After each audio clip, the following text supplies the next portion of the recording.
friends, welcome back once again myself Bharat Khandelwal. और अब हम लोग आपके chapter number 1 food and human health पर हम लोग बात करेंगे। इस चैप्टर को हम लोग अच्छे से समझेंगे। आपके ये जो चैप्टर है काफ़ी इम्पोर्टेंट हम लोग कह सकते हैं। इम्पोर्टेंट सेंस ये हमारी डेली लाइफ से जुड़ा हुआ है और हमारी डेली लाइफ में काफ़ी एक तरीके से इसकी इम्पोर्टेंस है। तो स्टार्ट करते हैं। इस चैप्टर का आउटलाइन मैं पूरा आपको समझा दूं कि इस चैप्टर में मोस्टली क्या क्या बातें जो है हमें डिस्कस करनी है, जो समझना है। फर्स्ट है आपके बैलेंस एंड अनबैलेंस फूड, है ना। बैलेंस फूड किसे बोलते हैं, अनबैलेंस फूड किसे बोलते हैं, तो वो समझना है। उसके साथ हम माल न्यूट्रिशन पढ़ेंगे। माल न्यूट्रिशन एक तरीके से कुछ पर्टिकुलर न्यूट्रिएंट्स की कमी, मोस्ट ऑफ ऑल केस में किसी पर्टिकुलर न्यूट्रिएंट आपकी बॉडी में बहुत ज़्यादा कम हो जाते हैं या बहुत ज़्यादा हो जाते हैं, तो उसका भी कुछ प्रॉब्लम हमारी बॉडी में होता है। उससे हमें कई तरीके की डिजीज़ होती है, जिसमें विटामिन माल न्यूट्रिशन है, एक प्रोटीन माल न्यूट्रिशन है और एक है मिनरल माल न्यूट्रिशन। इसमें बहुत सारे अलग अलग विटामिन से होने वाले माल न्यूट्रिशन को, फिर प्रोटीन से होने वाले, मिनरल्स भी कई तरीके के होते हैं, उनसे होने वाले माल न्यूट्रिशन को हम लोग पढ़ेंगे। इसके बाद हम लोग पढ़ेंगे ह्यूमन हेल्थ, जिसमें हम लोग प्रॉपर्टी ऑफ ड्रिंकिंग वाटर की क्या प्रॉपर्टी होती है। फिर आपके harmful effect of polluted water के क्या हार्मफुल इफेक्ट्स होते हैं। हार्मफुल इफेक्ट ऑफ ओबेसिटी, मोटापा जिसको हम बोलते हैं, उसके क्या हार्मफुल इफेक्ट्स होते हैं। And harmful effect of high blood pressure के क्या हार्मफुल इफेक्ट्स होते हैं, वो सारे। इसके बाद आपके इंटॉक्सिकेंट्स के बारे में है। इंटॉक्सिकेंट्स मतलब नशीले पदार्थ, जिसमें गुटखा, टोबैको, अल्कोहल, ओपियम और भी कई तरीके के इंटॉक्सिकेंट सब्सटेंस हैं, उनके बारे में हम लोग पढ़ेंगे और कैसे वो हमारे हेल्थ के लिए एक तरीके से हार्मफुल इफेक्ट हमारी हेल्थ पर क्या डालते हैं, वो भी हम लोग पढ़ेंगे। इसके बाद है आपकी मिस यूज़ ऑफ मेडिसिन का मिस यूज़ किस तरीके से होता है, उसके बारे में। और लास्ट आपके जो टॉपिक है that is adulteration in food product के अंदर जो एडल्ट्रेशन होता है, मिलावट, आप लोग जानते होंगे मिलावटखोरी काफ़ी ज़्यादा होती है आजकल। खाने की चीज़ों में शुद्ध चीज़ें नहीं मिलती, अच्छी क्वालिटी की चीज़ें नहीं मिलती, तो किस में क्या मिलाया जाता है, किस तरीके की चीज़ों का एडल्ट्रेशन किया जाता है। तो ये आपका हो गया फर्स्ट चैप्टर का आउटलाइन, मैंने आपको समझा दिया। और अब हम लोग स्टार्ट करते हैं आपके यहाँ से बैलेंस अनबैलेंस फूड से, इससे जुड़ी हुई और क्या क्या बातें हैं वो हम लोग पढ़ेंगे। सो नेक्स्ट, फर्स्ट है व्हाट इज न्यूट्रिशन क्या होता है। तो आप लोग जानते होंगे और काफ़ी बच्चे इस चीज़ को बहुत बखूबी समझते हैं। न्यूट्रिशन बेसिकली हमारी बॉडी का एक बड़ा इंपॉर्टेंट प्रोसेस है। हमारी लाइफ जो आज चल रही है वो इस न्यूट्रिशन की वजह से चल रही है, कह सकते हैं हम लोग। ऐसा क्यों कहते हैं, समझते हैं। Nutrition is the process of taking food by an organism and its utilisation to build the body for growth and to repair the damage part of the body. Nutrition एक फूड लेने का प्रोसेस है ना। किसी भी organism के द्वारा food को बॉडी के अंदर इनटेक करना, दैट इज न्यूट्रिशन। और इसके साथ साथ उस फूड को लेने के बाद उस फूड का यूटिलाइजेशन करना। अब यूटिलाइजेशन कहाँ होता है उस फूड का, तो वो होता है to build the body for growth of the body and to repair the damage part of the body को बिल्ड बनाना, उसकी ग्रोथ करना और डैमेज पार्ट को रिपेयर करने में उस न्यूट्रिशन का यूज होता है। क्लियर चीज, तो दिस इज न्यूट्रिशन। अब हम खाना तो खाना है, लेकिन कैसा खाना खाना है, we have to eat balance diet, हमें बैलेंस डाइट लेनी है। तो बैलेंस डाइट का मतलब क्या होता है, बैलेंस डाइट का मतलब है the diet which contain all nutrient like carbohydrate, protein, fat, vitamin, minerals, water required by the body in an adequate amount. आपके खाने में ये सारे न्यूट्रिएंट मौजूद होने चाहिए, और सिर्फ मौजूद नहीं, मौजूदगी होने के साथ साथ उनका कम से कम जो एक मिनिमम रिक्वायरमेंट जो वो भी होना चाहिए। अब ऐसा नहीं है कि हमारे फूड में डेली अगर आप कहें कि 100 ग्राम अगर आपको कार्बोहाइड्रेट मिलना चाहिए, तो कार्बोहाइड्रेट खाने में है लेकिन सिर्फ 10 ग्राम है, तो वो कार्बोहाइड्रेट होते हुए भी न के बराबर हो गया। तो आपको सारे न्यूट्रिएंट प्रॉपर अमाउंट में आपके खाने में होने चाहिए, तब आपके खाने को, तब आपकी डाइट को क्या कहा जाएगा, बैलेंस डाइट कहा जाएगा। Now next is your mall nutrition. अब हम बैलेंस डाइट जब लेते हैं तो कभी कभी हम प्रॉपर बैलेंस डाइट नहीं लेने पे हमारे एक कंडीशन क्रिएट होती है, that is called mall nutrition. अब माल न्यूट्रिशन कैसे होगा, आप खाना खा रहे हैं, उस खाने में क्या हो रहा है, कुछ न्यूट्रिएंट बहुत ज़्यादा कम हो गए और कुछ न्यूट्रिएंट बहुत ज़्यादा हो गए, एक्सेस हो गए। तो आपके शॉर्टेज और excess of any nutrient for long time in food is said to be malnutrition. लंबे समय तक आपके खाने में किसी पर्टिकुलर न्यूट्रिएंट का बहुत ज़्यादा शॉर्टेज हो जाना या बहुत ज़्यादा एक्सेस हो जाना, उसे हम लोग क्या बोलते हैं, माल न्यूट्रिशन कहते हैं। क्लियर चीज? तो ये बेसिक डेफिनेशंस हैं जो आपको थोड़ी सी समझनी चाहिए। अब आगे बढ़ते हैं, हम बात करते हैं कॉजेज ऑफ माल न्यूट्रिशन। अब जो माल न्यूट्रिशन होता है उसके कारण क्या, क्यों ये माल न्यूट्रिशन लोगों में होता है? भाई सब जानते हैं कि सब अच्छा खाना खाना चाहिए, उसके बाद भी प्रॉब्लम है। तो कुछ बेसिक रीजन है, क्या क्या रीजन है वो समझते हैं। पहला है आपकी पॉवर्टी और लैक ऑफ नॉलेज। पहला रीजन जो है वो है आपके गरीबी, या फिर हम ये भी कह सकते हैं लैक ऑफ नॉलेज। लोगों में नॉलेज ही नहीं है कि भाई क्या खाना और क्या नहीं खाना है। अब जो गरीब होता है वो तो पेट भरने का सोचता है खाली कि कैसे भी करके जैसे तैसे पेट भर लूँ, उसको ये नहीं पता कि क्या खाने से क्या मिलेगा, किसमें कौन सा न्यूट्रिएंट है, वो उसे नहीं पता। तो एक है आपके गरीबी। दूसरा unemployment and increasing population. Unemployment again led to poverty. जब आपके पास कोई काम धंधा नहीं होगा, कोई आपका इनकम सोर्स नहीं है, तो वो आपके क्या होगा, वही है धीरे धीरे आपकी शॉर्टेज ऑफ मनी। आप खाने में भी फिर कंजूसाई करोगे, भी आप भी वही खाना खाओगे जो इजीली आपको कम दाम में मिल जाए, क्वालिटी फूड होगा नहीं, और वो भी आपके आगे जाकर के माल न्यूट्रिशन क्रिएट कर सकता है। इंक्रीजिंग पॉपुलेशन, ये भी माल न्यूट्रिशन का कारण है। कैसे हो सकता है कि भाई आपके एक हम कहें कि पॉपुलेशन बहुत ज़्यादा होगी, तो जैसे आपने देखा होगा झोपड़पट्टी में रहने वाले एक एक घर में 10-10 मेंबर होते हैं। अब कमाने को कुछ नहीं है, लेकिन घर में मेंबर इतने सारे बढ़ा दिए कि उनको खाना पूर्ति नहीं हो पा रही है। तो पॉपुलेशन जो बढ़ रही है ये भी एक माल न्यूट्रिशन का बड़ा कारण आ रहा है। इसके साथ inadequacy of food and food adulteration.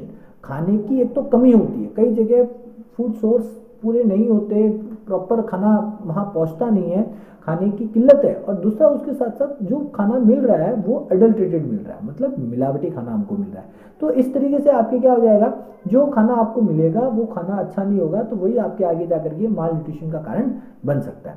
उसके बाद बात आती है रॉन्ग फूड हैबिट्स। आज हमारे खाने की जो आदत है हमारी, वो भी हमारी बड़ी गलत पड़ चुकी है। लोग फास्ट फूड की तरफ इतने ज़्यादा अट्रैक्ट हो चुके हैं, मसाले वाला बड़ा स्पाइसी फूड, फैट जो ज़्यादा फैटी जो फूड है वो आप लोग खाते हो, पाउ बेस वाला जो आता है ना, ब्रेड रिलेटेड सारे फूड।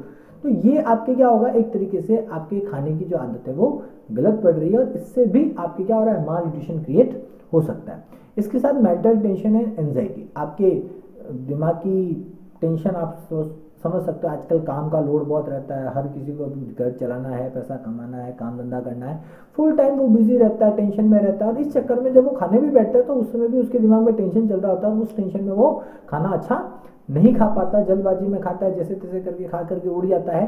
तो कई बार ऐसा भी होता है टेंशन में भूख भी नहीं लगती, तो वो भी आपका कारण है। और एंजाइटी, चिड़चिड़ापन और वगैरह, ये सारी जो चीज़ें हैं ये भी आपके माल न्यूट्रिशन का कारण बन सकती है। इसके बाद है मिथ्स एंड मिसकॉन्सेप्शंस। आपकी कुछ धार्मिक मान्यताएं कुछ हमारी ऐसी बन रखी है और जिसकी वजह से भी हमें कई बार माल न्यूट्रिशन का सामना करना पड़ सकता है। जैसे कई धर्मों में, जैसे अब मीट एक ऐसी चीज़ है जो कहा जाए तो बहुत अच्छा फूड सोर्स है, बट कई रिलीजियस बेसिस पे मीट का खाना एक तरीके से नॉनवेज खाना अच्छा नहीं माना गया है। तो वो लोग मीट नहीं खाते या कोई भी एनिमल बेस्ड प्रोडक्ट है वो बहुत कम यूज़ करते हैं, जिसकी वजह से क्या होता है, कुछ पर्टिकुलर न्यूट्रिएंट जो प्रोटीन होता है या कुछ ऐसी चीज़ें होती है जो उनको खाने में बहुत कम मिलती है, और उसकी वजह से भी कई बार प्रोटीन डेफिशिएंसी की वजह से उनमें माल न्यूट्रिशन क्रिएट हो सकता है। तो कुल मिला के आपके हम ये कहते हैं कि ये कुछ बड़े बड़े मेन कारण हैं जो माल न्यूट्रिशन को क्या करते हैं, एक बढ़ावा देने का काम करते हैं। क्लियर? अब some common type of malnutrition. Malnutrition के कुछ कॉमन टाइप्स, कौन कौन से टाइप के माल न्यूट्रिशन होते हैं। तो पहला है आपकी विटामिन माल न्यूट्रिशन। माल न्यूट्रिशन में आपके विटामिन्स है ना, विटामिन्स बहुत ज़्यादा कम हो जाना, ये आपके बड़ा एक चैलेंज होता है। अक्सर लोगों के अंदर विटामिन की कमी पाई गई है, तो एक तो विटामिन माल न्यूट्रिशन। दूसरा टाइप का जो माल न्यूट्रिशन वो है प्रोटीन माल न्यूट्रिशन। पर्टिकुलर प्रोटीन भी आपकी बॉडी में कम हो जाए तो वो भी आपकी क्या हो सकता है, आपकी हेल्थ को इफेक्ट कर सकता है। तो दूसरा हुआ है प्रोटीन माल न्यूट्रिशन। तीसरा है आपके मिनरल माल न्यूट्रिशन, जो मिनरल की कमी से होता है। ठीक है, ये कुछ इंपॉर्टेंट आपके माल न्यूट्रिशन है। अब एक एक करके हम लोग समझेंगे इनको। सबसे पहला माल न्यूट्रिशन हम लोग पढ़ेंगे विटामिन माल न्यूट्रिशन। तो there are different type of vitamin. आपके सिलेबस के अंदर जो जो विटामिन हैं उन विटामिन के बारे में आपको जानना है। अब यहाँ पर कुछ और भी चीज़ें हैं जो आपको ध्यान रखनी है। विटामिन जो हैं, अलग अलग टाइप के विटामिन कौन कौन से हैं, उसके साथ आप उनके जो साइंटिफिक नेम है, बायोलॉजिकल नेम कह लो या साइंटिफिक नेम कह लो, वो साइंटिफिक नेम क्या है, वो साइंटिफिक नेम आपको याद करना है। उसके साथ साथ आपको उस पर्टिकुलर विटामिन की कमी से होने वाली डिजीज का नाम याद करना है, और साथ में उस डिजीज के सिम्टम्स क्या है वो भी आपको याद करने हैं। क्लियर चीज? तो ये सारी चीजें आपको ध्यान रखनी है। मैं एक एक करके बताता जाऊंगा। ये आपके सामने टेबल है, इस टेबल में सारी डिटेल्स मैंने डाल रखी है। आप देखें, सबसे पहले विटामिन के नाम याद दिए हुए। तो 6 टाइप के विटामिन हमारे सिलेबस में है। Vitamin A, vitamin B one, vitamin B two, vitamin बी3, vitamin C and vitamin D. इसके अलावा भी होते हैं, विटामिन के भी होता है, विटामिन ई भी होता है। ये कई तरीके के आपके हैं, तो अभी सिर्फ हम लोग इन पे बात करेंगे। अब यहाँ पर आप देखें, विटामिन ए का साइंटिफिक नेम रेटिनॉल। इस विटामिन ए या रेटिनॉल की डेफिशिएंसी से एक डिजीज होती है, that is called night blindness. क्या बोलते हैं उसे? Night blindness. ये जो नाइट ब्लाइंडनेस डिजीज है, इसमें क्या प्रॉब्लम है? इसमें बेसिकली पुअर विजन, देखने की क्षमता जो है हमारी कमजोर हो जाती है, और इसका एक सबसे बड़ा इफेक्ट है कि loss of vision in night. जैसे ही शाम हो जाती है, अंधेरा पड़ता है, इंसान को दिखना बंद हो जाता है, वो बिल्कुल ही देख नहीं पाता। तो इसको इसीलिए नाइट ब्लाइंडनेस कहते हैं कि रात के समय वो बिल्कुल नहीं देख पा रहा है।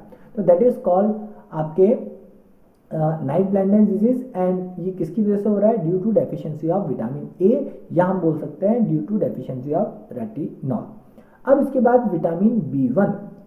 विटामिन बी1 जो है, दैट इज थायमिन इसे कहा जाता है साइंटिफिकली, और ये इससे डेफिशिएंसी से होने वाली डिजीज का नाम है बेरी। इसमें आपकी मसल्स कमजोर हो जाती है, नर्व्स कमजोर हो जाती है, और हार्ट बीट जो है वो काफी स्लो हो जाती है, थकान काफी ज्यादा महसूस होती है इस डिजीज के अंदर। तो ये आपकी कौन सी डिजीज हो गई? बेरी। किसकी वजह से? Due to deficiency of vitamin B one या फिर डेफिशिएंसी ऑफ विटामिन थायमिन। अब इसके बाद थर्ड विटामिन है विटामिन बी2। विटामिन बी2 जो है वो आपके क्या कहलाता है? राइबोफ्लेविन कहलाता है। क्या कहलाता है? राइबोफ्लेविन। इसको हम राइबोफ्लेविनोसिस, इससे इसकी डेफिशिएंसी से होने वाली डिजीज का नाम क्या है? राइबोफ्लेविनोसिस। आप देख सकते हो नाम मिलता जुलता ही है, तो याद करने में आसानी रहेगी। इसमें जो डिजीज है उसका क्या सिम्टम है? ये जो डिजीज है इसका क्या सिम्टम है? Skin rupture of mouth linings. हमारे जो माउथ की जो इनर लाइनिंग्स वगैरह होती है, या जो होठ के पास की जो जगह होती है, लाइनिंग्स एंड लिप्स, वहां पर आपकी स्किन रप्चर हो जाती है, स्किन फटने लगती है। और मेमोरी लॉस, इसका एक और सिम्टम है, दैट इज मेमोरी लॉस। अक्सर याददाश्त में कमी आनी आपके शुरू हो जाती है। फिर है आपके विटामिन बी3, जिसे हम लोग नियासिन कह सकते हैं। इस विटामिन की कमी से होने वाली डिजीज का नाम है पेलिग्रा।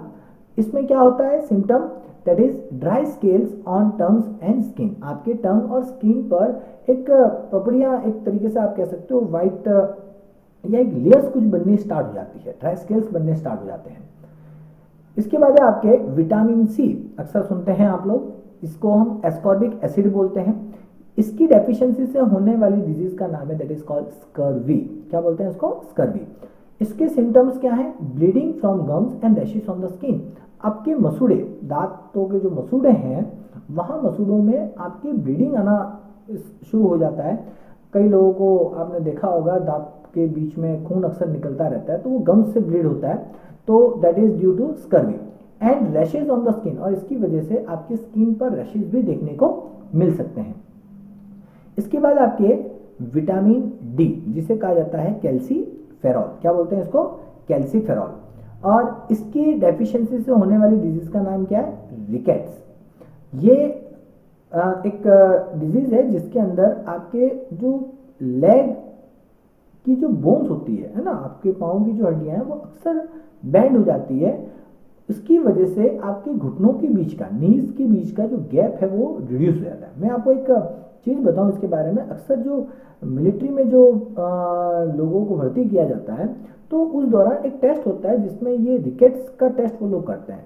इसमें क्या होता है कि जो भी आपके सोल्जर जिसको वो एडमिट करना चाह रहे हैं, जिसको भर्ती करना चाह रहे हैं, उसको रिकेट नहीं होना चाहिए। उसके घुटनों के बीच का डिस्टेंस चेक किया जाता है, और यदि ये डिस्टेंस एक पर्टिकुलर जो बीच में गैप से बहुत कम आ जाता है तो इसका मतलब उसको रिकेट है, और उसकी वजह से वो उसको वहाँ पर जो सिलेक्शन उसका नहीं हो पाता। ये माना जाता है कि अगर रिकेट्स है, उसके घुटनों के बीच का गैप बहुत कम है, तो वो जब रन करेगा, दौड़ेगा, तो उस दौरान उसके घुटने आपस में टकरा सकते हैं और वो गिर सकता है। तो ऐसे लोगों को फौज में भर्ती नहीं किया जाता। तो ये आपके सारे विटामिन, उनके साइंटिफिक नेम आप याद करिएगा। मैं आपके एक टेस्ट भी रखूंगा जिसमें आपके मैं कुछ क्वेश्चन सीरीज आप लोगों के सामने रखूंगा, जिसका आंसर पहले आप लोगों को बनाना है और फिर मैं उसके आंसर आपको बताऊंगा, तो आप खुद वेरीफाई कर पाओगे कि सर आप लोगों ने जो सही कितने सही किए, कितने गलत किए, और ईमानदारी के साथ देना है। It is self judgement. देखो, एक टेस्ट होता है कि दूसरा आपका टेस्ट लेता है, और एक होता है कि सेल्फ आप खुद का टेस्ट लो। वो सबसे ज़्यादा इफेक्टिव है, क्योंकि सेल्फ आप खुद का टेस्ट लोगे तो उसमें ज़्यादा आप अपने आप को समझ पाओगे, आपकी कहाँ कमी है वो आप ढूंढ पाओगे। चले, तो अब नेक्स्ट जो माल न्यूट्रिशन है वो कौन सा वाला है? वो है आपके प्रोटीन माल न्यूट्रिशन। कौन सा है? प्रोटीन माल न्यूट्रिशन। प्रोटीन माल न्यूट्रिशन में दो तरीके की डिजीज की बात आती है। पहली आपकी आती है क्वाशियरकॉर।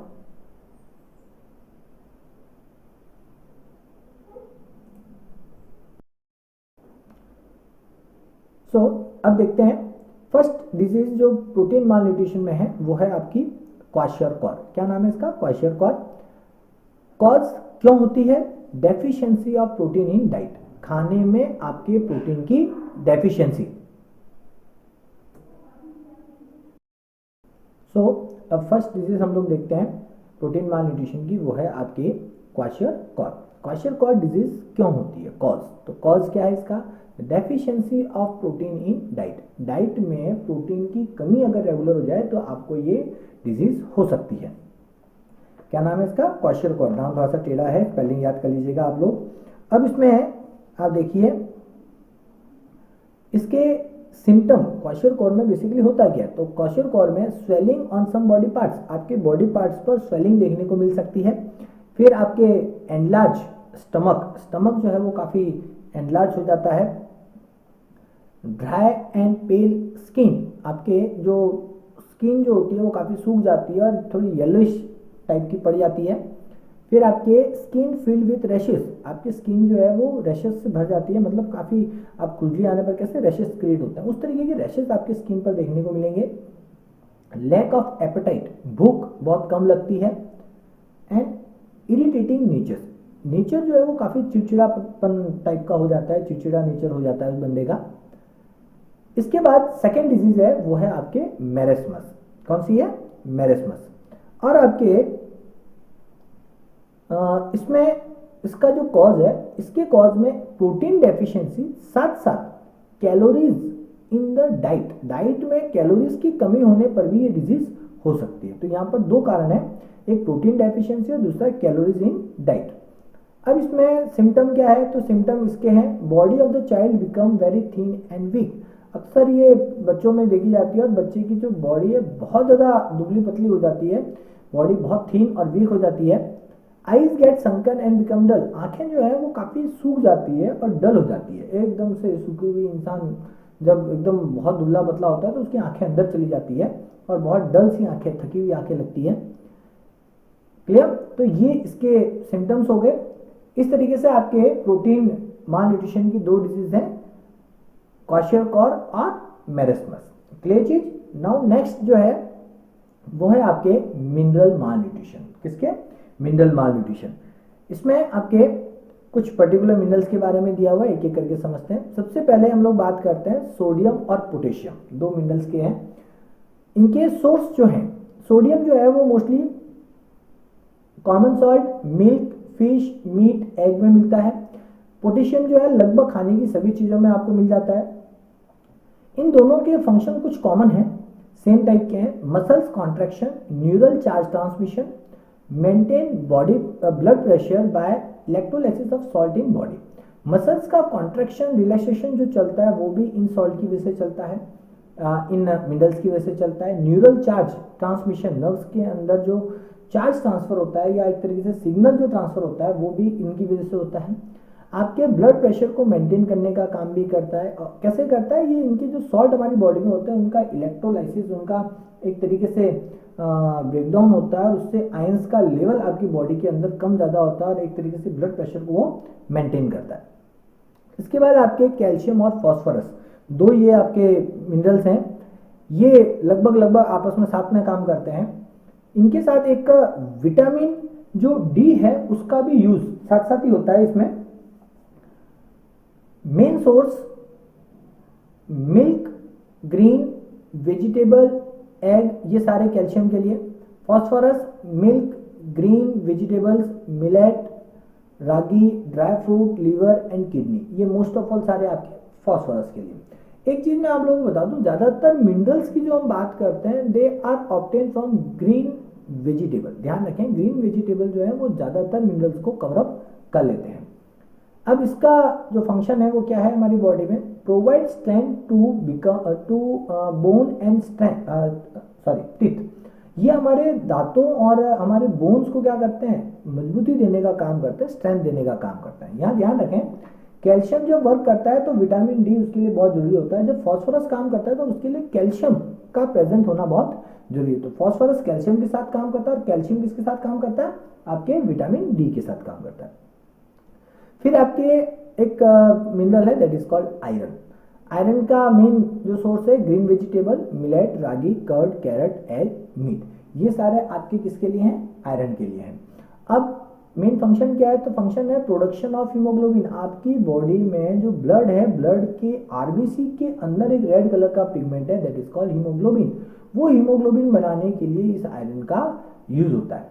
और आपको बता दें कि अगर इस आयरन की कमी होगी तो हीमोग्लोबिन की कमी होगी, और हीमोग्लोबिन की कमी होगी तो आपकी बॉडी में एक डिजीज आ सकती है दैट इज कॉल्ड एनीमिया। कई लोगों को आपने सुना होगा खून की कमी जो हम बोलते हैं, और बॉडी एकदम वाइट टाइप की दिखती है, बहुत ही बॉडी वाइटिश टाइप की हो जाती है, that is due to deficiency of haemoglobin, deficiency of RBC, आप कह सकते हो ब्लड नहीं बन रहा है, एंड इस डिजीज को बोलते हैं एनीमिया। इसके बाद आपकी एक इंपॉर्टेंट मिनरल है दैट इज कॉल्ड आयोडीन।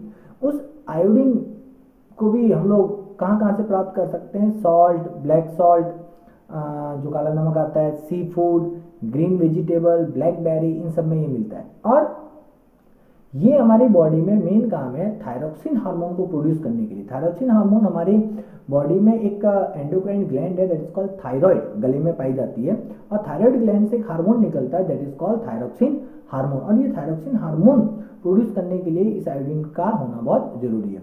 और अगर इसकी डेफिशिएंसी हो तो इससे एक डिजीज होती है दैट इज कॉल्ड गॉइटर। क्या, कौन सी डिजीज होती है, गॉइटर।